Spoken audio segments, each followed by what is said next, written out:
الحمد لله وحده والصلاة والسلام على من لا نبي بعده أما بعد فأعوذ بالله من الشيطان الرجيم بسم الله الرحمن الرحيم.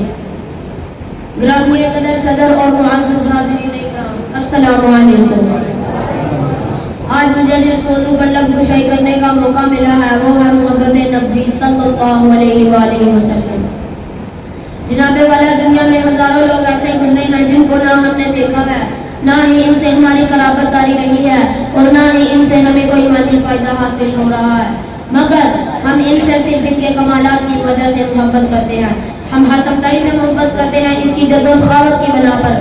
ہم نوشیروان سے محبت کرتے ہیں اس کے عدل و انصاف کی بنا پر. ہم رستم اور اسفندیار کا تذکرہ بڑے فخر سے کرتے ہیں ان کی شجاعت اور مردانگی کی بنا پر. ہم سقراط اور افلاطون کا نام پیار سے لیتے ہیں ان کے علم و حکمت کی بنا پر. ہم فردوسی اور سعدی سے عقیدت رکھتے ہیں ان کی قوت بیائی کی بنا پر. ہم صحبان سے محبت کرتے ہیں ان کی خطابت اور طاقت لسانی کی بنا پر. ہم شیکسپیئر اور ہومر کی بات کرتے ہیں ان کے ادبی کمال کی بنا پر. ہم لبید اور مد نبی کی بات کرتے ہیں ان کی فصاحت و بلاغت کی بنا پر. ہم مصر کی کلوپترا کا نام لیتے ہیں اس کے حسن و جمال کی بنا پر. ہم مجنون اور رانجھے کی مثال دیتے ہیں ان کے کمال عشق کی وجہ سے. تو ہم اس ذات اقدس صلی اللہ علیہ وآلہ وسلم سے محبت کیوں نہ کریں جو ان تمام کمالات کا مجموعہ تھی. پھر یہ بھی ایک حقیقت ہے کہ ان میں جو کمال پایا جاتا تھا وہ ناقص تھا اور میرے پیغمبر صلی اللہ علیہ وآلہ وسلم کا ہر کمال قابل تھا. میں حاتم طائی کی سخاوت کو مانتا ہوں، مگر حاتم طائی کی سخاوت اس ذات اقدس صلی اللہ علیہ وآلہ وسلم کی سخاوت کا مقابلہ کیسے کر سکتی ہے جس نے دوست کو بھی فائدہ پہنچایا اور دشمن کو بھی، جس نے ظالم کو بھی مالا مال کیا اور باطن کو بھی مالا مال کیا، جس کی زبان پر بھی کلمہ شہادت کے علاوہ کبھی آیا ہی نہیں، جس کی سخاوت کا سلسلہ اس کے دنیا سے چلے جانے کے بعد بھی جاری رہا، جو ہمیں دنیا میں بھی نوازتا تھا وہ آخرت میں بھی اپنی امت کو نوازے گا. میں نوشیروان کے عدل و انصاف کو تسلیم کرتا ہوں، مگر نوشیروان کے عدل کو اس رسول ہاشمی صلی اللہ علیہ وآلہ وسلم کے عدل سے کیا نسبت جس نے عرب کے انتقامی ظالمانہ ماحول میں عدل کے میٹھے چشمے جاری کیے، جس نے اعلان کیا کہ اگر محمد کی بیٹی فاطمہ بھی چوری کرے گی تو اس کا بھی ہاتھ کاٹ دیا جائے گا، جس نے بدلہ لینے کے لیے اپنی کمر امت کے ایک عام آدمی کے سامنے ننگی کر دی، جس کے غلاموں نے کیسر و کسریٰ کے استبداد کا خاتمہ کر کے میزان عدل قائم کر دی. میں رستم اور اسفندیار کی شجاعت کو تسلیم کرتا ہوں، مگر اس عظیم بہادر کے کیا کہنے جس نے بغیر لشکر، بغیر ہتھیاروں اور بغیر مال و دولت کے سالہ سال تک عرب کے وحشی درندوں کا تنہا سامنا کیا.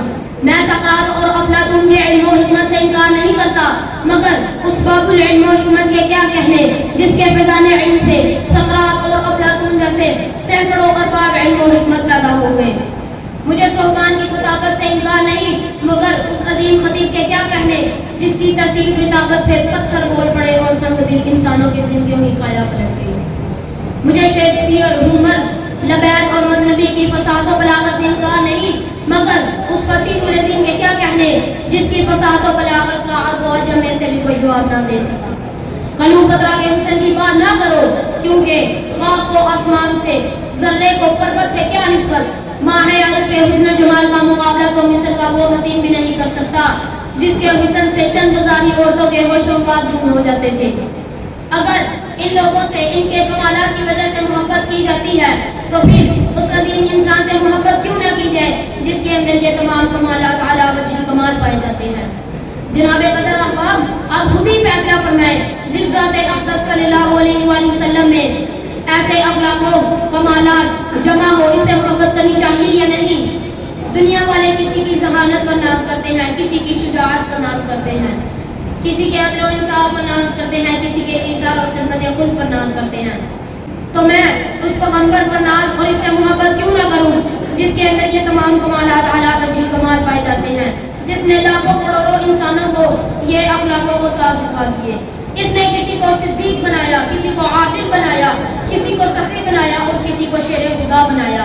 میں تو صاف کہتا ہوں جو محمد رسول اللہ صلی اللہ علیہ وآلہ وسلم سے محبت نہیں کرتا اسے ان تمام صفات و اخلاق سے محبت نہیں.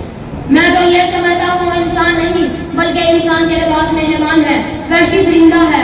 میں تو یہ سمجھتا ہوں اس کے سینے میں دل نہیں، پتھر کا ٹکڑا ہے، سر میں دماغ نہیں، گھس بھرا ہوا ہے.